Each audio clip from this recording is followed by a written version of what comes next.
Oi, eu sou a Isabela. Eu sou a Flávia. E você caiu no Angu de Grilo.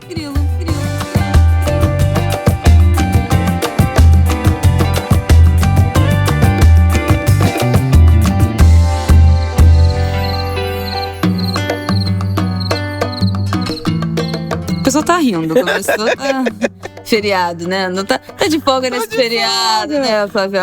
Tô de folga, exceto pela minha editora Bela Reis, né?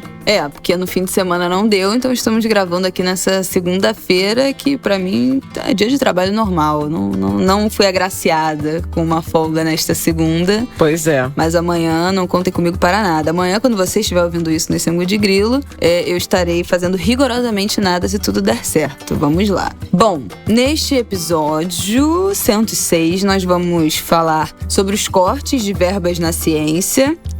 A gente queria fazer um episódio mais leve, mas enfim, não dá pra. O Brasil não permite. O Brasil não permite, então a gente vai ter que dar uma passadinha nesse assunto. Mas depois vamos comentar Casamento às Cegas, que acho que nós somos as maiores influenciadoras de Casamento às Cegas do Brasil. Alô, Netflix, estamos aqui pra vocês. Saiu a versão brasileira desse reality show que é horroroso e por isso é muito bom. E depois de Casamento às Cegas, a gente vai comentar aí o que temos ouvido e assistido. Se você estiver ouvindo isso na terça de manhã, já dá aí pra dar o tom, começar um seriado novo, ouvir a playlist de indicação de Flávia Ol nesse feriadão de 12 de outubro. Eu também quero comentar o Nobel desse ano. Bom, bom, eu não vou nem falar nada. É a estratégia que ela usa. A gente fecha o tema e chega na hora e começa a gravar lá, não quero falar mais alguma outra coisa. Eu me lembrei agora.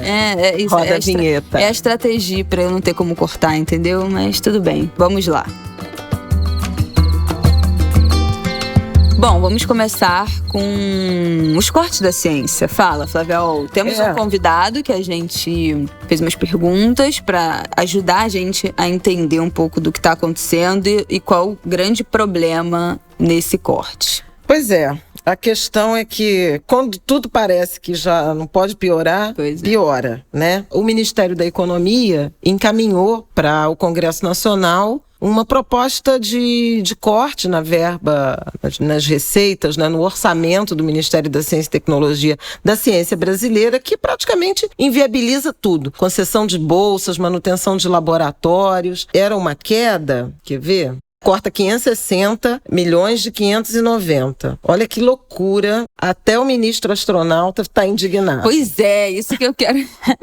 Isso que eu vou comentar. Chegaremos lá. Foi encaminhado pelo Ministério da Economia, Paulo Guedes, aquele que tem offshore, né, nas Ilhas Virgens Britânicas. Também foi o escândalo da semana passada, que a gente nem vai falar disso. Ele vai ter que se explicar no Congresso Nacional, foi convocado pela Câmara. Vai dar tempo da gente falar em breve. Mas o Ministério da Economia mandou ofício à Comissão Mista do Orçamento, mandando tirar 690 milhões já previstos. Vão sobrar 55 milhões para o orçamento da ciência. Esse dinheiro, os 690 milhões, ia para o Ministério da Ciência e Tecnologia, para bolsas de estudos do edital universal do CNPq, que é o órgão da ciência, o principal órgão que financia os estudos, pesquisas. E na véspera da reunião da Comissão do Orçamento, mandou cortar 90% dos recursos. É uma violência tremenda. O ministro da Ciência e Tecnologia, que é o astronauta Marcos Pontes, foi inclusive pro Twitter no fim de semana protestar, né, lamentar, não foi nem protestar, mas lamentar esse corte. Ele chamou de falta de consideração. Os cortes de recursos sobre o pequeno orçamento de ciência no Brasil são equivocados e ilógicos, ainda mais quando são feitos sem ouvir a comunidade científica e o setor produtivo. Agora tu vê, o ministro... Isso precisa ser corrigido urgentemente. O ministro apelou ao Twitter. E o pior são os bolsominions condenando ele porque deu munição para a esquerda criticar o presidente. Gente, é pra rir, né, uma coisa dessa. O ministro da ciência, da pasta, que recebeu um corte absurdo desse, indo no Twitter ele reclamar. Tomou uma bolada nas costas. E assim, dizendo claramente no Twitter que não foi consultado, que não passou por ele, que ele foi surpreendido. Coisa pois absurda. É uma coisa muito absurda. absurda.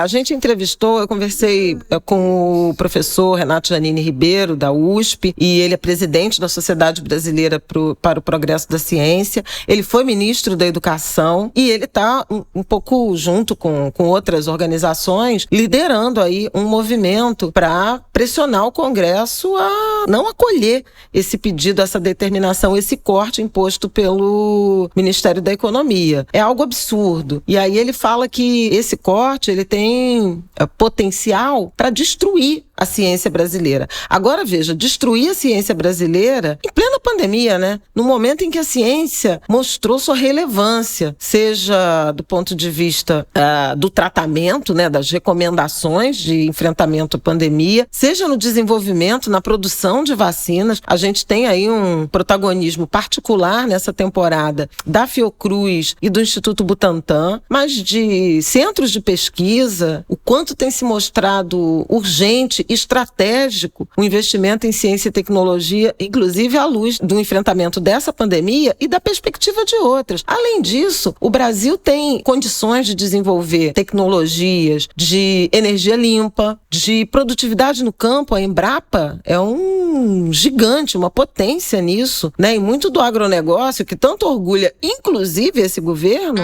tem a ver com pesquisa científica da Embrapa, produzida no Brasil, do setor público. Então, assim, não faz o menor sentido, surreal, né? Vamos ouvir, então, o professor Renato dizendo sobre os riscos desse corte para a ciência brasileira.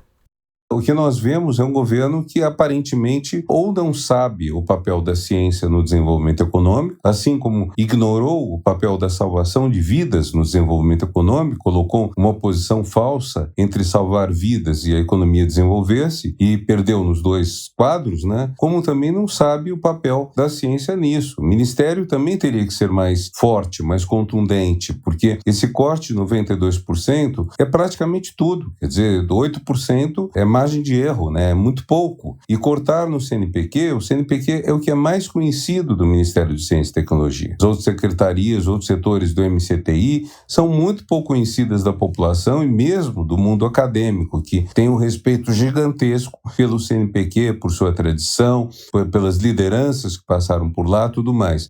Bom, a repercussão dessa história foi péssima. Quem tem Twitter acompanhou, né, que isso tomou as redes, esse corte. Desde a sexta-feira da semana passada. Muita indignação. E eu vi, bom, eu não vou lembrar, porque o Twitter é essa coisa que a gente vai rolando, vai lendo, e no fim das contas eu acabei não salvando mais uma thread feita por um pesquisador acadêmico negro, que ele fala como esse corte também significa, e não só simbolicamente, né, mas significa que essa possibilidade da carreira acadêmica não é mais uma opção para as pessoas pobres, né? Para quem não tem dinheiro. A gente sabe que muita gente seguia o caminho acadêmico porque era uma forma de ter segurança também, né? O concurso público, o mestrado e o doutorado. A gente já até falou sobre isso aqui no Angu, né? Isso não tem muito tempo, né? A bolsa de mestrado, a bolsa de doutorado era um valor que em algum momento já fez sentido, né? Já teve seu valor monetário. Hoje está completamente defasado, né? Principalmente nesse último ano, com a quantidade de aumento de preço que a gente vê, principalmente de alimento, né? Mas ele falava isso, como isso deixa de ser uma opção prática, né? Do tipo, preciso trabalhar, preciso de dinheiro. Quais são as opções que eu tenho? Se eu tenho a oportunidade de fazer uma faculdade, né? Entrar na faculdade pelo Enem, pensando uma pessoa que entra por cota de renda ou de raça e renda, enfim, que tem direito a acessar, pleitear uma bolsa ainda na graduação e também no mestrado e doutorado. Deixa de ser uma possibilidade viável, porque você não consegue se manter em dedicação exclusiva, né, sem uma bolsa. E também deixa de ser uma possibilidade simbólica, né, de você ter a chance de sonhar com aquilo. Isso foi completamente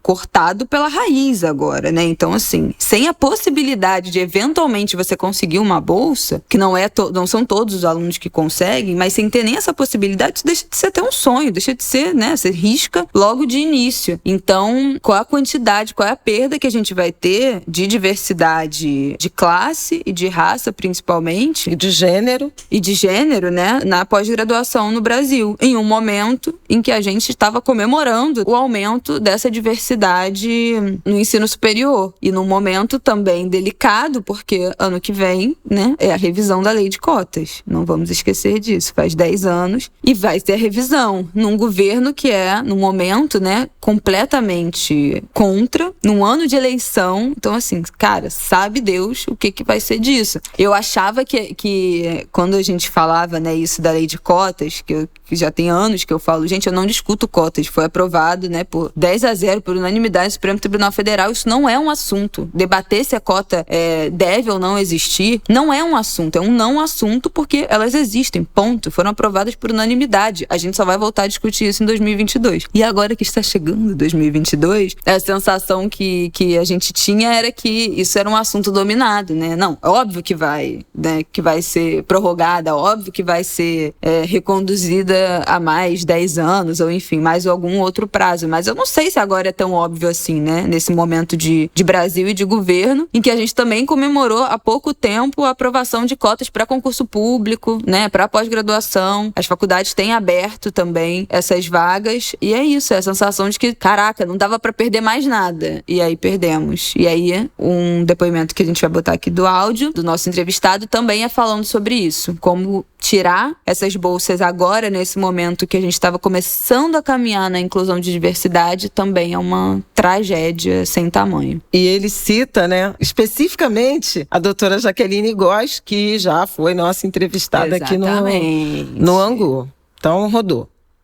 Outro dia, e está no Instagram da SPPC, nós entrevistamos a cientista Jaqueline de Góes. É uma história belíssima. Uma jovem cientista negra, baiana, que fez parte da equipe que sequenciou o coronavírus aqui no Brasil em 48 horas. Um trabalho belíssimo, fantástico. Então, nós estamos tendo também, na ciência, um avanço, uma descoberta de talentos que antes não eram sequer contemplados. Gente pobre, de origem pobre, como a Jaqueline, mulheres negras. São várias discriminações que o Brasil faz e que estão mudando. E, por enquanto, nós temos um avanço significativo na presença das mulheres na ciência. Para você ter ideia, todo ano a SPPC faz um calendário que está disponível no nosso site, em formato PDF, e nesse calendário a gente celebra, por exemplo, centenários. E são muito poucas as mulheres cujo centenário a gente está celebrando em 2021, 2022. Agora, em 2024, vamos celebrar a Joana Dobereiner, uma cientista nascida na então Tchecoslováquia, que fez uma revolução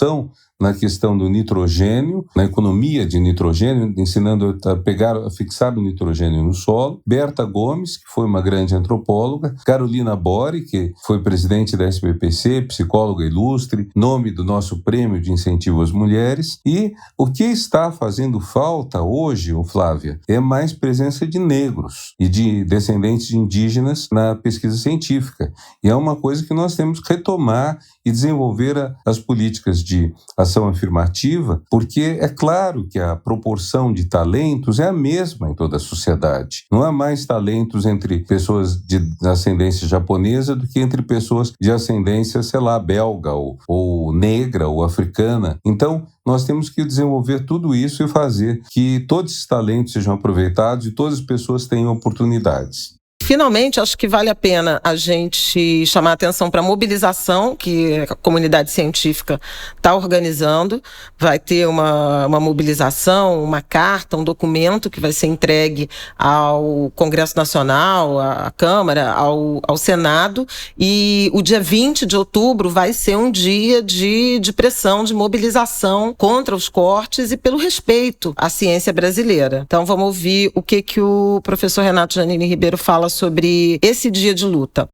Como reverter? Nós estamos conversando com parlamentares e decidimos, por uma proposta da Associação Nacional de Pós-Graduandos, decidimos fazer do dia 20 de outubro o Dia Nacional de Defesa da Ciência. Então, pretendemos entregar um documento aos parlamentares que defendem a ciência dos mais diferentes partidos. Tem gente da esquerda, tem gente que apoiou o Bolsonaro. Pretendemos fazer essa entrega a esses deputados e deputadas, senadores e senadoras, e também fazer um dia de atividades no mundo acadêmico, universitário, mostrando a importância da ciência. A SBPC, Sociedade Brasileira para o Progresso da Ciência, que eu presido, vai estar nisso, a Academia Brasileira de Ciências, vai estar a Associação dos Reitores das Universidades Federais, ANDIFES, e estamos querendo outras entidades das sociedades científicas filiadas à SBPC. Então, em suma, estamos nos mobilizando para ver se desfazemos esse estrago.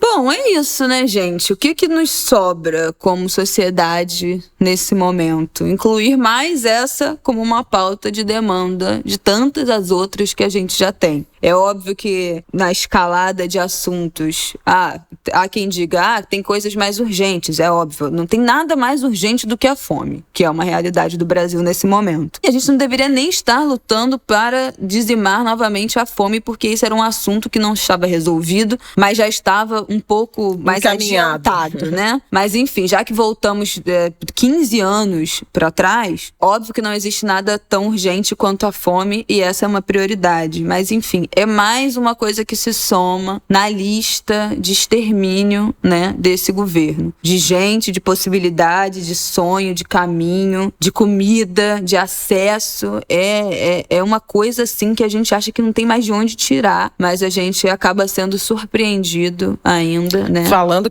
aliás, já que você mencionou essa questão da fome, né, é importante lembrar que ciência é vida, né, um eixo da conversa com o professor Renato foi muito nessa direção. O significado disso para a pandemia, nós chegamos a 600 mil mortos, né, ultrapassamos a marca de 600 mil mortos na semana passada, muito por esse descompromisso, por esse enfrentamento da liderança do governo brasileiro em relação às recomendações científicas. Se tivéssemos seguido todas as orientações, um governo comprometido com as recomendações da ciência, certamente muitas mortes, milhares de mortes não teriam acontecido, teriam sido evitadas.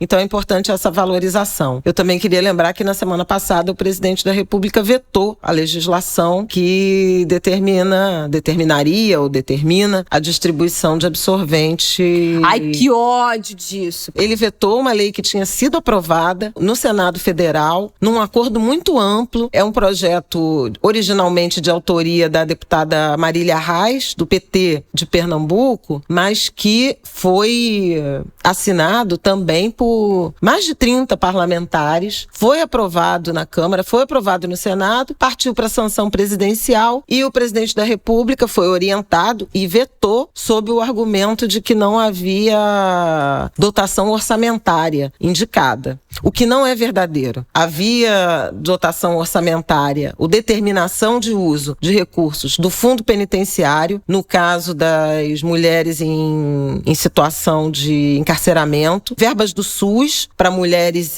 de baixa renda e vulnerabilidade social, né, do Sistema Único de Saúde, verbas, orçamento do Ministério da Educação para distribuição em escolas para alunas da rede pública de baixa renda, de vulnerabilidade, e também meninas em medidas socioeducativas. A deputada Tabata Amaral, que agora está no PSB, eu conversei um pouco com ela estimava em torno de 84, 85 milhões, não chega a 100 milhões de reais o valor a ser alocado para beneficiar cerca de 6 milhões de meninas e mulheres brasileiras. Meninas, mulheres, homens trans, né? Pessoas com útero. Pessoas que menstruam. Mas o presidente vetou e agora tem uma mobilização também junto a parlamentares para que esse veto seja derrubado e a lei entre em vigor. Aliás, a própria ministra da Mulher, da Família e dos Direitos Humanos também defendeu a posição do presidente, dizendo que mulheres pobres nunca tiveram absorvente e agora a gente tem que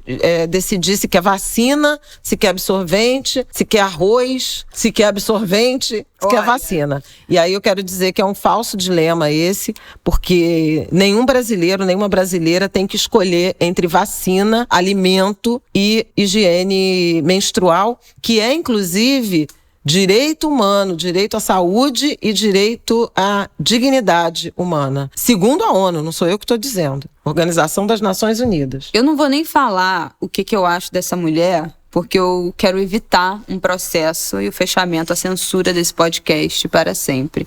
Mas é isso que me faz pensar o conceito de sororidade e falar, olha, gente, sinceramente, uma mulher... Olha, eu não consigo conceber como é que a Damares consegue odiar tanto as mulheres. E eu acho que, assim, não há nada que tenha feito... Se dizendo cristã, né? Não, pois Pastora. pois é, aqui ó, cristã, e o problema é dos macumbeiros, né? Vamos lá. Mas assim, não tem nada que possa justificar o Bolsonaro ter vetado isso, além da pura e simples e cristalina misoginia. Ele odeia mulher. Ele odeia.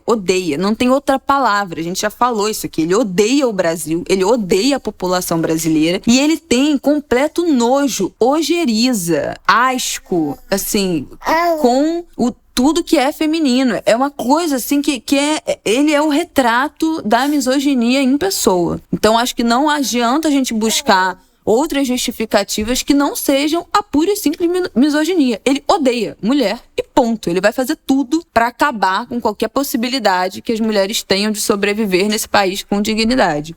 Acho que é bom a gente não tirar isso de vista, né, e tentar arrumar justificativas quando a gente tá falando de ódio de gênero e pronto, e acabou. A gente já fez um episódio aqui no Ângulo de Grilo que a gente tratou da pobreza menstrual, foi o episódio 63 do ano passado, que a gente falou sobre menstruação, falou sobre nossa história com menstruação, enfim, o ciclo que a gente estava vivendo naquele momento, eu grávida, minha mãe prestes a se tornar avó, foi em novembro do ano passado, e falamos um bloco inteiro sobre... menopausa. Ai, que horror. Um bloco inteiro a gente falou sobre pobreza menstrual. Foi um episódio patrocinado, mas enfim, com um resultado que ficou super legal, né? Esse episódio que a gente falou, teve uma pessoalidade, teve a informação. Se vocês quiserem voltar lá para ouvir a gente falando desse tema que foi tão bombado, né, nessa última semana a partir dessa decisão. E na época a gente citou esse projeto, já tinha esse projeto da Marília Reis. Então quando a gente falou da pobreza menstrual, a gente falou desse projeto. É isso, não há nada mais a dizer sobre esse assunto, esse homem que odeia mulher, odeia o Brasil. Eu não aguento mais ser governada por um líder que tem ódio ao próprio país. Então, novamente, regularize seu título de eleitor. Vamos que vamos em 2022. Vamos para o nosso próximo bloco.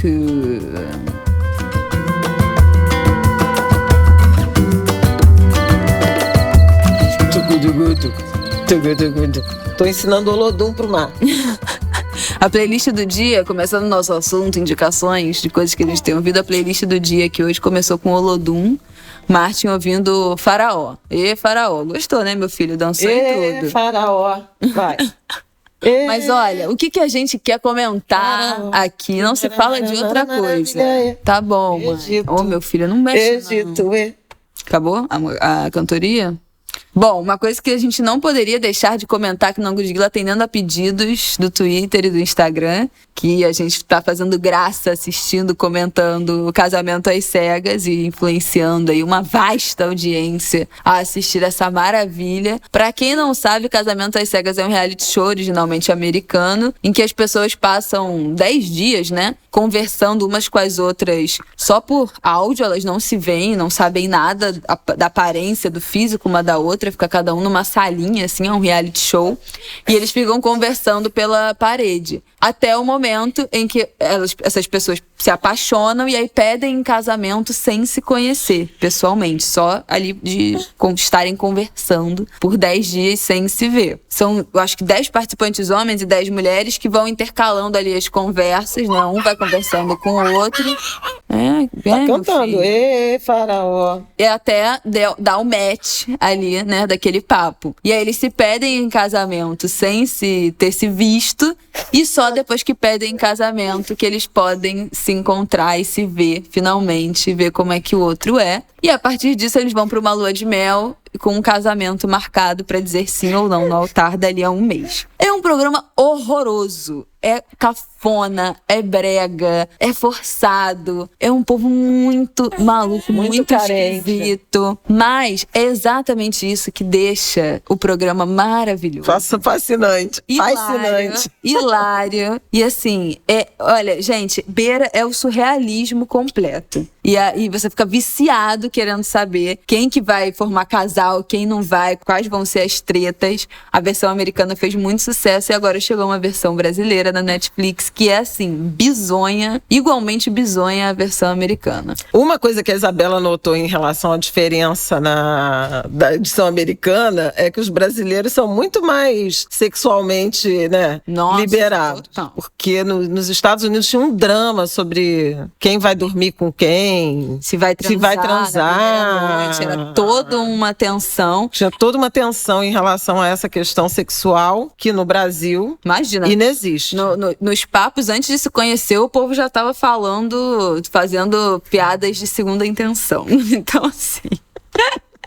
Gente, é muito doido. É muito... Eu fico pensando... Bom, é difícil comentar sem dar spoiler. Vamos tentar não dar spoiler aqui dos casais que foram formados. Mas eu fico pensando, assim, o que leva essas pessoas a participarem do reality show. Isso é uma coisa que minha mãe até falou, a gente assistindo, né? Do tipo, cara, eu fico pensando o que leva uma mulher de 24 anos e participar de um reality show que você, se der certo, você sai casado com uma pessoa que você conhece há uma semana, há um mês. Que desespero é esse? Você já conseguiu achar alguma explicação, Flávio, por esse desespero? Essa fixação, né?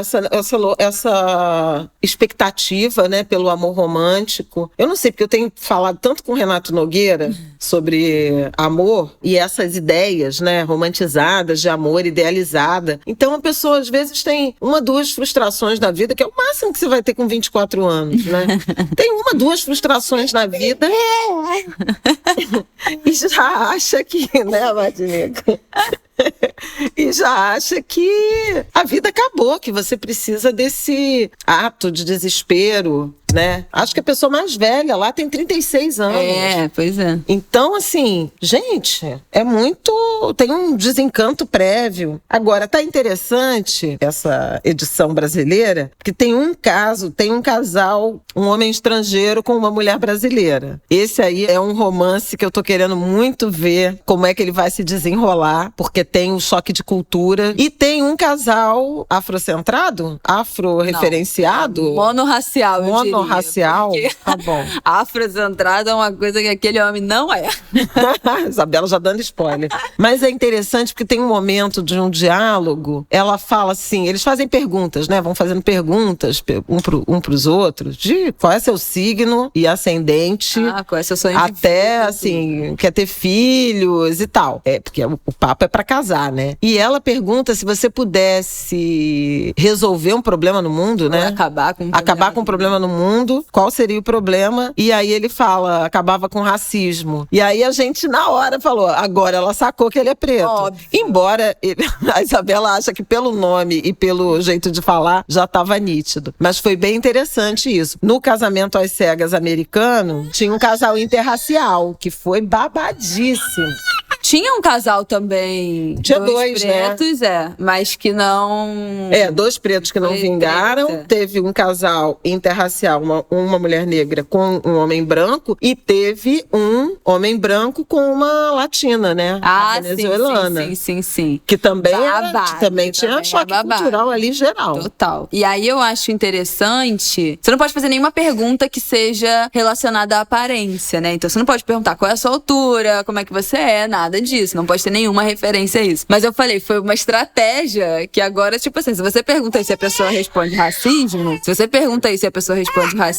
é óbvio que é uma pessoa preta, entendeu? Deveria todo mundo responder isso, mas a gente sabe que não é o caso. Então, foi ali aquele momento que ela viu que ele era um cara preto, e aí até aparece, né, na entrevista, os comentários, né, que tem umas cenas que eles vão comentando o que eles falaram, que conversaram pra câmera, né, e ela começa começa até a chorar, que ela fala, não, ali eu entendi que a gente tem a mesma luta, que não sei o quê.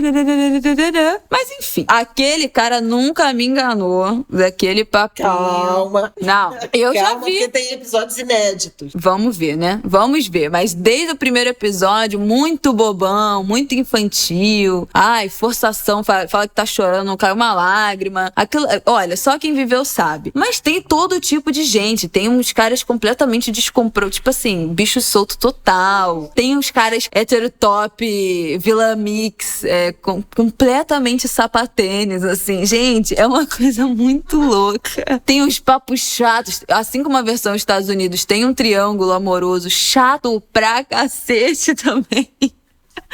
Então, é uma mistura de vários tipos de personalidade. Tem a mulher sarada, bombada, tem a feminista, tem a mulher, aquele estereótipo assim, donzelinha, toda feminina, não sei o quê. Tem de um tudo. Mas assim, eu acho que é óbvio que a gente precisa reiterar também que apesar de a gente estar falando que, principalmente na edição brasileira, tem uma diversidade racial, né?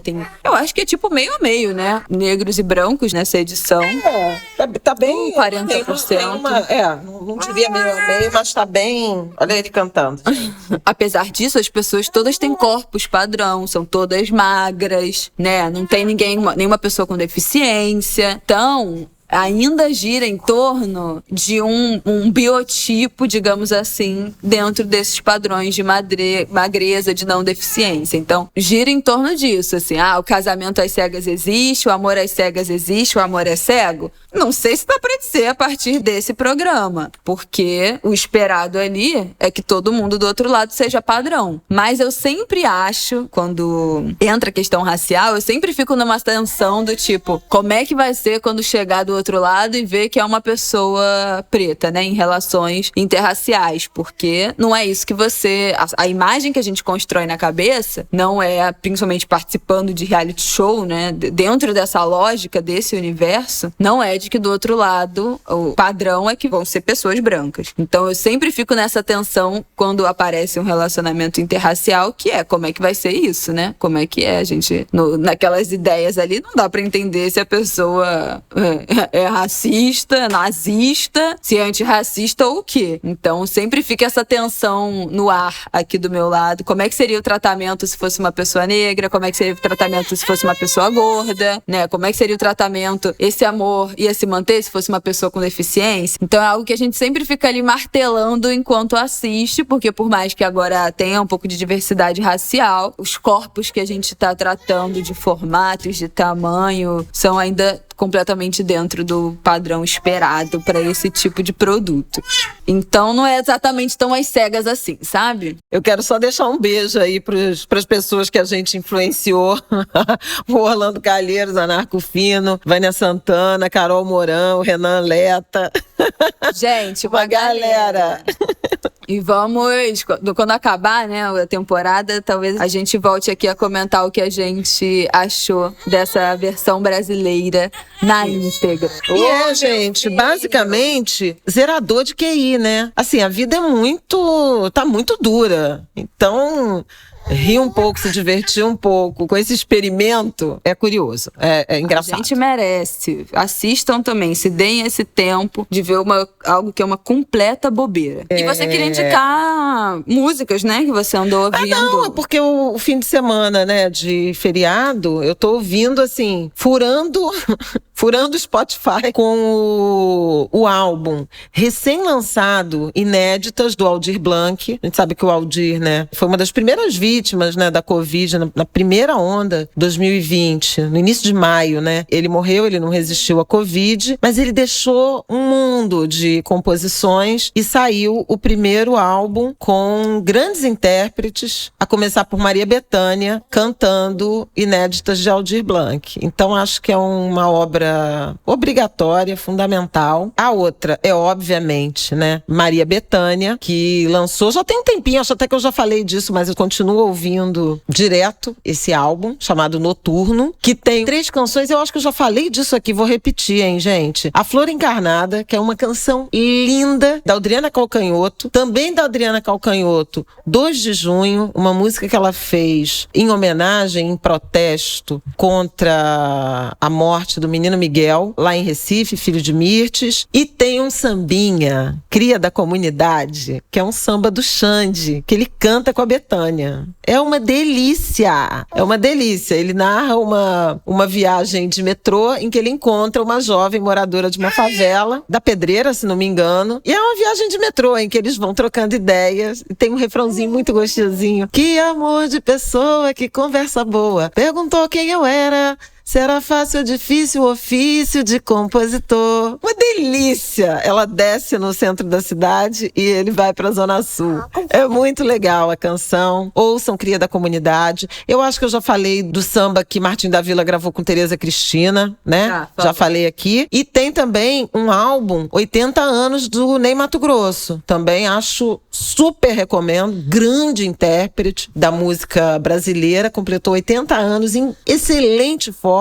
Então, não percam. Corram para ouvir boa música, o melhor da música brasileira, porque esse país ainda faz coisa bonita demais, gente. Pois é, vamos nos lembrar disso. Ainda produz entretenimento de qualidade e ainda nos presenteia com coisas belas, apesar de tudo. Bom, eu estou assistindo, além de Casamento às Cegas, Succession. Acho que eu já falei aqui também, não falei? Acho que já. E aí, recomendo, se você quiser começar uma série nova aí nesse feriado. Tá disponível na HBO Max agora, né? O aplicativo da HBO Max. Uma série sensacional sobre uma trama de família, uma família completamente disfuncional. E recomendo a todos vocês, série muito boa, premiadíssima. E agora eu entendi porque realmente é tão premiada. Impecável. A gente também tá assistindo, eu e Aidano, The Morning Show. É um sucesso. Premiadíssima também. Premiadíssima e muito interessante. Para quem gosta de jornalismo, são os bastidores, né, de uma equipe de um telejornal matinal a partir de um escândalo de abuso de assédio sexual pelo âncora, que está à frente do programa há 15 anos e aí ele acaba demitido por conta... Esse é o argumento, então não estou dando spoiler nenhum. Ele acaba demitido por conta disso. É bem interessante. Tem a Jennifer Aniston, a eterna Rachel de Friends e a Reese Witherspoon, que é... legalmente loira, né, minha filha? Não, legalmente loira, mas ela ganhou um Oscar de melhor atriz. Ela é Academy Award winner, sei lá. Mas conhecida como legalmente loira. Conhecida como legalmente loira, mas ela é uma baita atriz, viu? Ela é uma baita atriz. Não, e ela tá muito mesmo bem. Legalmente loira, ela tá bem. Ela também tá excelente em Big Little Lies, né? Que é uma série... Também ótima série, que tem Nicole Kidman. Bom, como vocês podem ver, essa criança... Não falei do Nobel. Ai, meu Deus do céu. Último bloco, rapidinho. Ele está ingovernável. Eu e Martinico. Então vamos para o nosso último e derradeiro bloco, pelo amor de Deus.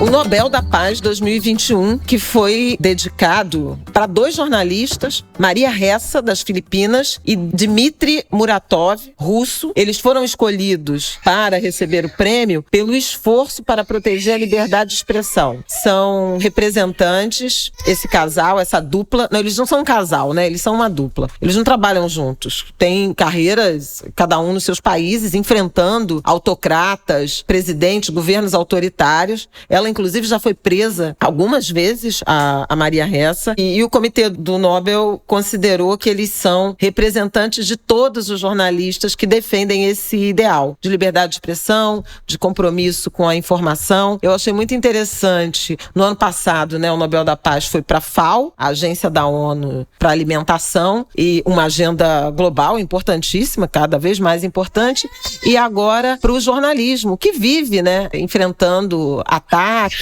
perseguição, especialmente jornalistas mulheres, mundo afora e inclusive no Brasil. Acho que é digno de nota. E o secretário-geral da ONU, o Antônio Guterres, ele disse, né, do jornalismo, do direito à informação como direito humano, como um instrumento, ferramenta para a paz e para o desenvolvimento sustentável. Achei bem bonito isso. Queria lembrar do Nobel de Economia, que foi dado para economistas, um americano, um canadense-americano, que estudaram, mas em particular, questões relacionadas ao mercado de trabalho, e me chamou a atenção um estudo que mostra que aumento de salário mínimo não aumenta desemprego. Eles fizeram pesquisas e avaliações, né, objetivas. Isso é muito interessante, essa fronteira do mercado de trabalho. O Nobel de Medicina, que foi também, teve como inspiração, né, sensações, as reações do corpo a determinadas sensações, seja de pressão, seja de frio, seja de queimação. E o vencedor usou pimenta, comendo pimenta e passando pimenta na pele. E eu me lembrei muito dos saberes ancestrais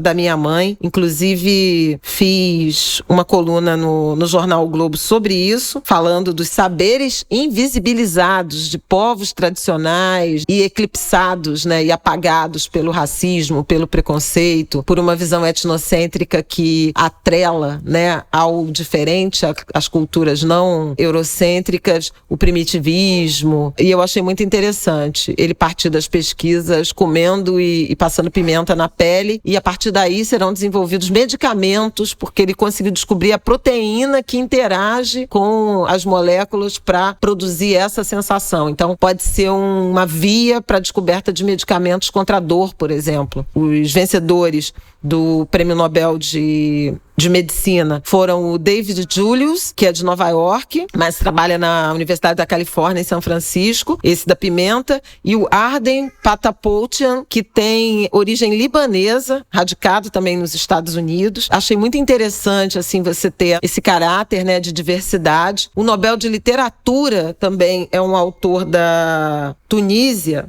que eu nem conhecia, não está traduzido no Brasil, mas também radicado em Londres, na Inglaterra, né, no Reino Unido. Abdulrazak Gurnah, e escreveu sobre colonialismo. Ele é muito dedicado à questão dos refugiados. Ele é da Tanzânia, refugiado na Inglaterra desde os anos 60. Então veja que parece haver uma abertura maior do Comitê do Prêmio Nobel a essa experiência da diversidade. Eu acho que faltou dizer o nome dos laureados com o Nobel de Economia. Seria muita falha minha, especialmente sobre esse estudo relacionado a mercado de trabalho, a salário mínimo. Ele é um canadense-americano, David Card, que estudou essa questão da economia do trabalho. É muito interessante. Eu li aqui uma reportagem, um dos experimentos dele, do Card, por exemplo, derrubou a ideia corrente nos anos 90 de que um aumento no salário mínimo seria a causa de alta do desemprego. Embora dados mostrassem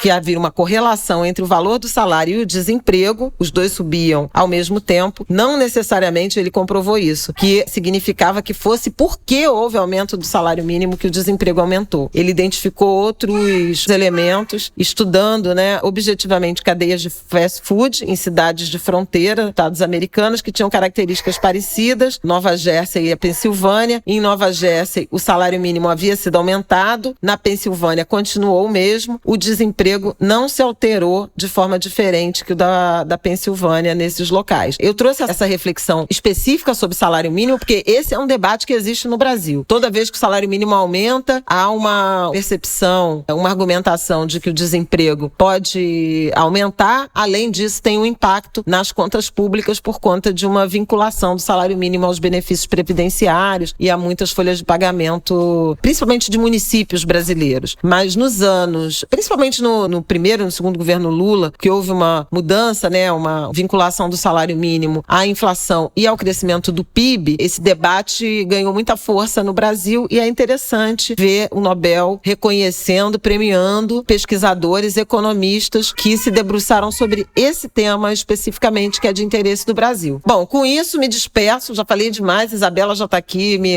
mandando parar. Então, bom feriado, feliz Dia da Criança. Pô, é só uma notinha. Não, quero fazer uma nota só do Prêmio Nobel. Foram coisas importantes que vira 10 minutos, vou te contar, viu? Eu tento fazer um episódio curto para essa audiência, mas ela não colabora, tá, queridos? Então Então reclamem com ela aí qualquer coisa. Bom feriado, se você estiver ouvindo isso na terça. Se não, boa semana. Semana que vem estamos de volta com mais um Ângulo de Grilo no ar, às terças-feiras. E é isso, galera. Vamos lá, sobrevivendo. Bom feriado. Salve a padroeira. Salve Nossa Senhora Aparecida. E nosso Padroeira do primeiro dia Brasil. das crianças com o Martinico. Salve, primeiro dia do nosso Angu Mirim, Angu Herê. E viva professoras e professores desse Brasil, porque sexta-feira, 15 de outubro, é dia do professor, dia do mestre. Parabéns e obrigada aos mestres com carinho. É isso, minha gente. Até. Um beijão.